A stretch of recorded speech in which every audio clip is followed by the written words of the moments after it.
marka hore waxaan leeyahay Somaliland waa la wada leeyahay aniga jawaabtaydu waa la wada leeyahay waa la wada leeyahay dhanka labaadna waxaan leeyahay qaybta labaad jawaabtana waxaan leeyahay haddii la wada leeyahay haddana wax badan oo badan ayaa dhiman marka koobka biyuhu ku jiraan waxaan leeyahay anigu waa half full not half empty but half full ali waxa laga yaabaa inuu yiraahdo waa half empty laakiin marka dambe meel baan isku iimanayo koobku hadduu half full yahay iyo hadduu half empty yahay inuu baa ka dhiman kullayba waxba ka dhiman wax badan baa ka dhiman marka iskaayo waafajisay arintaas kamid marka maxaan u oran karaa waa la wada leeyahay intaan aanu iiman waxa dhiman anoo dadajinaya de waa horaba waa loo sheego original geography degmadani meel bay ku taalaa calaamadsan oo la yaqaan de la yiraahdo Somaliland taariikhna way leedahay at least ugu yaraan ilaa 1880nadii taariikh bay leedahay oo maxamed cabdullah xasan de markuu bilaabay inuu gobonimo doono de wuxuu ka hadlayay Soomaali dad muslimiin laakiin Somaliland ku nool buu ka hadlayay barbaru ka bilaabay laakiin de barava amba kismaayo kamu bilaabin dagaalkii uu ku doonayay in Ingiriisku wadanka uu sii daayay taariikhdaas waynu wada leenahay waxaynu wada leenahay gobonimadii Somaliland ay heshay ee loogu dhawaaqay bishii June 26 afartii qof ee saxeexayna de magacyadooda waa la yaqaanayo Somaliland balaadkeyga ayay ka yimaadeen afartii qof ee saxeexay qof kamid ah oo magaciisu aad u weynaa Xaaji Ibrahim Nuurna de halkan abu ka yimid tolka dad iyo halkan ka yimid buu kamid ah Xaaji Ibrahim Nuur waxaynu wada leenahay heshiiskii sidii doonaba arintu ha u adkaatay heshiiskii lagu gaaray magaalada Burco bishii May 5teedii 1991 heshiiskii lagu gaaray qabyo badan hal yeesho laakiin heshiis baa lagu gaaray oo halka lagu saxeexay oo dadka reer Somaliland ay dad madaxii oo ka socda ay halka iskugu yimaadeen waxaynu wada leenahay heshiiskii dadka miisaan kale ee odayaasha ay hor socodkiihi bishii May 25keegii 1993 lagu qabtay magaaladan Boorama lagu qabtay oo shirkaasuna dabadeeta uu noqdo mid dhaliya wixii la oran jiray National Charter dabadeetana markii dambe lagu bedelay wax la yiraahdo constitution qabyaha hada laakiin constitution ina kala wada up to a certain point taana waynu wada leenahay waxaynu wada leenahay saddex doorasho oo madaxtinimo oo wadanku uu galay baynu leenahay oo qof tolka kamid yahay oo ku adkaaday mid kamid ah doorashooyinkaas ayaynu wada leenahay waxaynu wada leenahay iyada oo maanta Somaliland ay ka muuqato institutions amba ha noqdaan kuwa public ah oo dawladii ay isku dayday inay samayso amba halkan ku yaalaan amba Hargeysa ku yaalaan amba Burca ku yaalaan amba Laascaanood ku yaalaan amba Cirgaba ku yaalaan iyo kuwa private ah oo ay de ummadu samaysatay oo halkan aad ka arkaysaan ay kamid tahay de Amoud University, Elo University iyo jaamacado kale ay kamid yihiin institutions baarlamaano wax badan in laga hagaajiyay yes laakiin way jiraan de baarlamaano dadku ay iskugu yimaadeen wayna wada leenahay now halka taan ku joojiyado in badan lagu dari karo waxaan doonayaa degdeg inaan u galo laakiin maxaa dhiman iyo waxa dhiman sida wax looga qabanayo inta inaan ku soo gabagabeeyo waxa dhiman wax badan oo de koobku waa nus haduu ugu badan yahay waxa dhiman in loo baahan yahay in la isla garto Somaliland 28 sanadood dabadeed in ay gashay aniga say la muuqata in ay gashay waqti labaad oo cusub oo hor keenaya su'aalo waaweyn oo hadii aan laga gudbin dhabarka ka jabinaya Somaliland yaan soo gaad oo xagga dhaqaale iyo xagga bulsho iyo xag siyaasadeed oo caawa ka hadlana intaba taabanaya iyo siyaasad dibadeed ayaa la soo gaaray su'aalo culus oo maanta inoo soo hor fadhiistay oo laga baxsan karo waxa ay la mid tahay waqtiga aynu joognaa waqtigii la isku dayay Somaliland in la aasaasay foundation ka loo dhigo ayuun bay la mid waqtigana wax badan su'aalo badan baa taagnaa maantana kuwii la mid ah ma ka culus ayaa in hor joog kuwa haddii aan waxba degdeg wax looga qaban oo maskax cusub oo farsamaysan oo meel fog wax ka arkaysa oo indhaheegu ay yihiin 2020 ay yihiin haddii aan taa la keeninna anu waxaan qabaa markaa dhibaatooyin badan oo culus inay iman doonaan waana ku soo gabagabayn doonaa dhibaatooyinkaasi waxay keeni karaan maxay yihiin markaa waxa loo baahan yahay in la qabto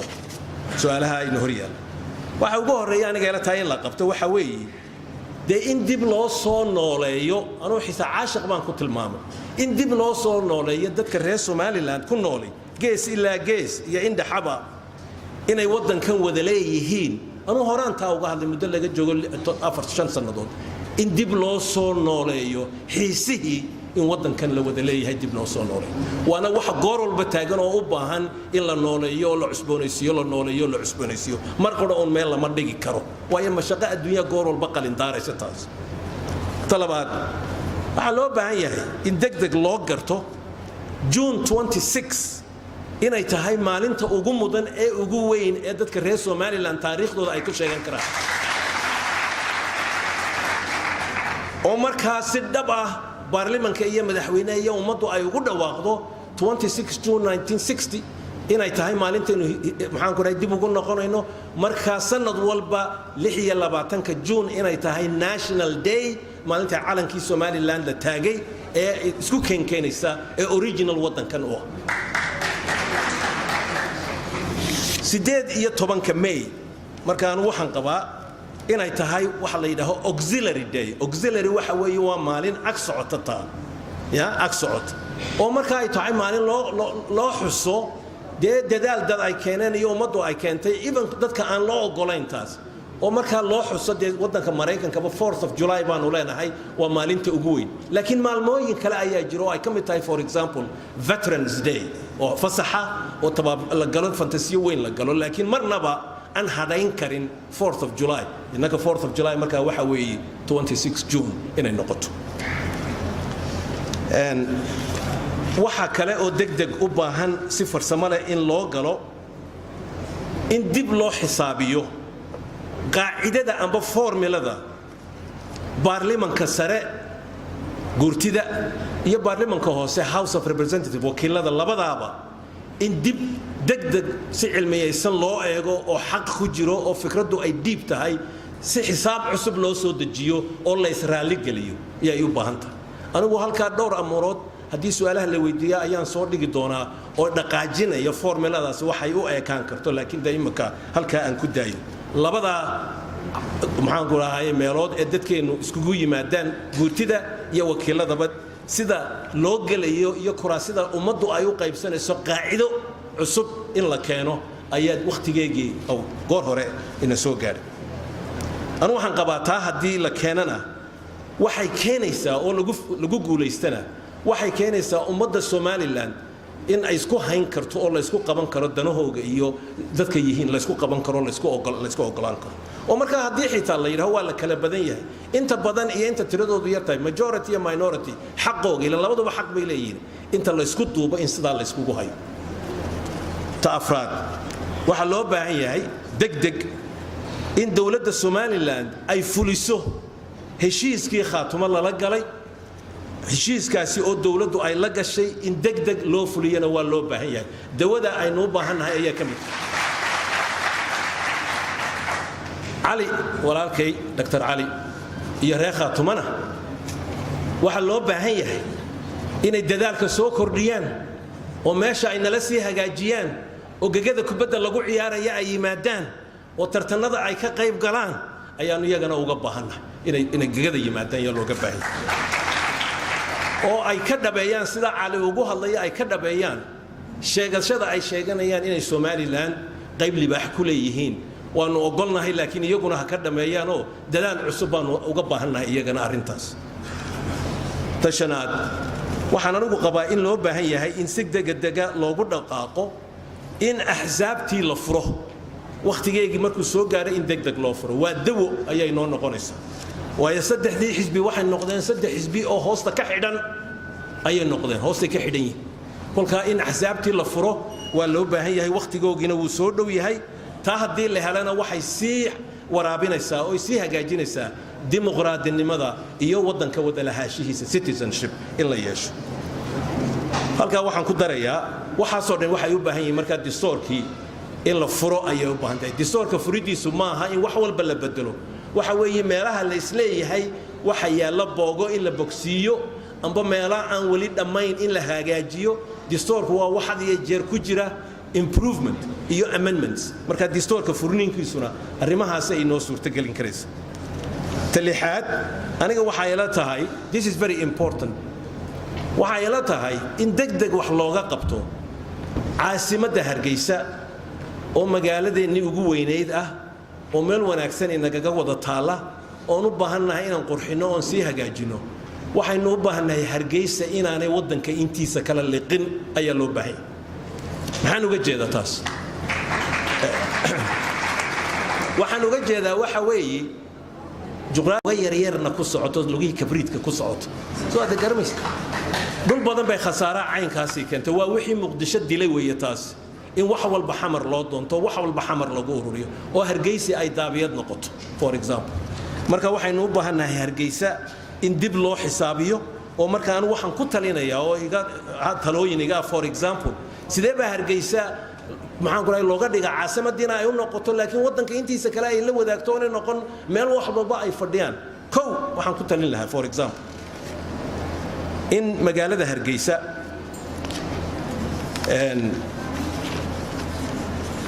dawladda fadhida in qaarkood laga raro for example wasaaradda xoolaha iyo arrimaha ku saabsan veterinary services caafimaadka xoolaha iyo xoolaha arrimahooda oo dhan ya livestock animal husbandry veterinary services in burca la geeyo waayo burca waxa weeye meesha xoolaha inteeda badan ay iskugu soo ururaan inta aan berbere la geeyo halka in la dejiyo halka xafiiska laga dhigo oo xafiiskaasi uu u dhawaado de shaqada ka socota gobolka ay u dhawaato waxaan ku talinayaa in ikaadi loo baahan yahay wasaaradda kalluunka iyo arrimaha badda ku saabsan de berbere in la geeyo de aqligaygu waa berbera in halka la geeyo oo halka maamulkii wixii ku saabsan khayraadka badda iyo kalluunka iyo arrimahaas oo dhan Ministry of Fisheries and Marine Life berbere in la geeyo aniga waxa ay la tahay for example wasaaradda beeraha oo kale wasaaradda biyaha oo kale biyaha iyo arrimahan ku saabsan macdanta baarideed iyo biyaha inta la isku daro laascaanood in la geeyo laascaanood waxay ka mid tahay meelaha ay ugu adag tahay imika arrimaha biyuhu ay ugu badan yihiin anugu reportkii baa dhawaan la eegay magaalada waxa dhibaatada ka haysata xagga biyaha waxay haystaana ay yihiin biyo adag oo dadka kaliyihii cudur badan ku riday magaalada laascaanood halka aynu geyno iyada iyo wixii macdanaha la baariyo caasimad laascaanood haw noqoto waddankay si xalaaleynaysa waxaan ku talin lahaa in wasaaradda arrimahan ku saabsan badbaadada dabeecadda environmental protection magaalooyinka ugu qurux badan Somaliland anu saddex magaalaan aad u caashaqay waxa weeye Boorame iyo Hargeysa iyo Ceerigaabo intuba waxa weeye meelaha ay ku yaalaan ayaa qurux badan dadka ku nool inay gartaan inay qurux badan tahay waa sheeko kale laakiin markaad eegtad isha Boorame markaad sidaa u soo eegto waxa tuunaysa war meeshan ma Switzerland baad badanaysa laakiin markaad magaalada yar timaadad waxoogaa yara naxaysa marka Ceerigaabo inay noqoto meesha environmental protection agency halka inay noo noqoto aan waxaan qabaa inay u qalanto guurtida anu mar horena waan ku taliyay ina markan waan ku celinaya magaaladan Boorama in guurtida loo soo raro caasimad halkan noqoto xaruntii guurtida sare ee Somaliland in halkan laga dhigo waa halkii lagu abuuray halkan hal la keen waxa kale oo ku daraya magaaladan Boorama inay noqoto oo loo soo raro wasaaradda waxbarashada waayo halkani waxa weeye halkii laga abuuray waxbarashada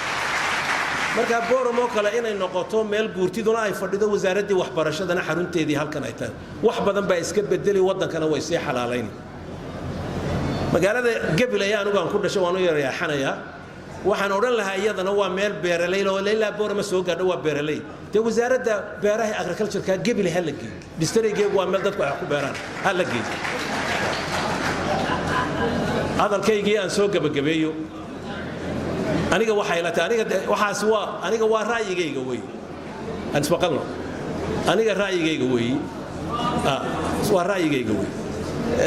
waayo haddaad leedahay waxbaa dhiman dee waa inaad keento wax specific oo waxaa dhiman qaarkood lagu daweyn karo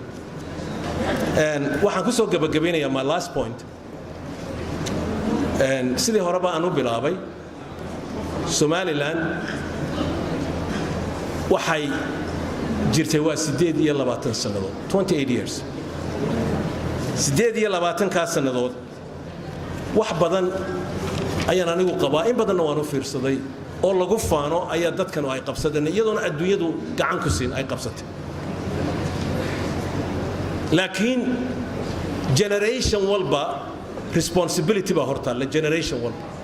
kuweena imiga noole waa weyn aniga caliyaan ka midna yes iyo intiina daba joogtiyo kuwa soo socdana shaqada u taala way go'an tahay oo way cad tahay hadii aan la iska inda tiray waxaan ka baqayaa markaas baqdin baa aniga igu jirta baqdinta igu jirta waxa weeye inaynu garan weyno su'aalaha waaweynayna hor yaala ee wax laga qaban karo inaynu garan weyno inaynu maskaxdeena maalno aqligeena aynu keeno dulqaadkii cali uu sheegayay la keeno dabadeetana la isku dayo in arrimaha wax laga qabto taasan ka baqaya haddii taa la yeeli waayana waxay ila eeg tahay inaynu noqonayno muddo 40 sannadood gudaheed inaynu mar labaad noqonayno a failed state ya dawlad iyo dad saaqiday inaan noqon doono sidii ay u dhacday Somali Republic ay u dhacday inay taasi in hortaalo haddii aan arrimaha wax ka qaban weyno waxaan idinkaga tagayaa markaa hadalan ka soo xiganayo nin filosofa oo Spanish ahaan jiray uu dhintay markee jaamacadda Harvard University muddo badan ka dhigi jiray oo la oran jiray George Santayana wuxuu yidhi waa af Ingiriis those who cannot remember the past are condemned to repeat it dadka xusuusan waaya wixii soo maray xusuusan waaya marka dambe waxay isku kalifaan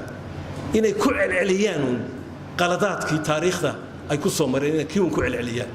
yaynaan sida noqon Somaliland yaana inaga beenoobina dadaalka hal kordhiyo waad mahadsantiin thank you very much